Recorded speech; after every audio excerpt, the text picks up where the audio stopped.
আসসালামু আলাইকুম ওয়া রাহমাতুল্লাহি ওয়া বারাকাতুহু।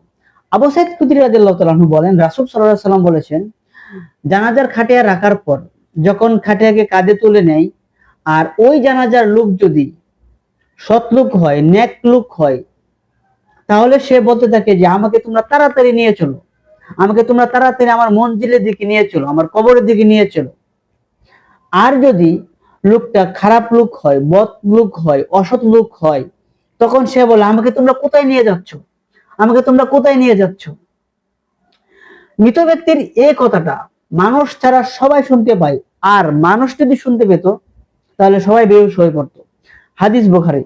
তাহলে এই হাদিস থেকে বুঝতে পারলাম, মৃত ব্যক্তি যদি সৎ লোক হয় তাহলে সে লোকদেরকে বলতে থাকে যে তোমরা আমাকে তাড়াতাড়ি নিয়ে চলো আমার কবরের দিকে, কারণ কবরে আমার জন্য ভালো কিছু অপেক্ষা করতেছে। আর যদি লোকটা খারাপ লোক হয়, অসৎ লোক হয়, তাহলে সে আফসোস করে বলতে থাকে যে আমাকে তোমরা কোথায় নিয়ে যাচ্ছ, কোথায় সে ভয়াবহ আযাবের দিকে আমাকে নিয়ে যাচ্ছ। তখন ওই বদকার লোকেরা তখন ওই বদকার লোকটা বুঝতে পারে যে কবরে আমার জন্য ভয়াবহ কিছু অপেক্ষা করতেছে।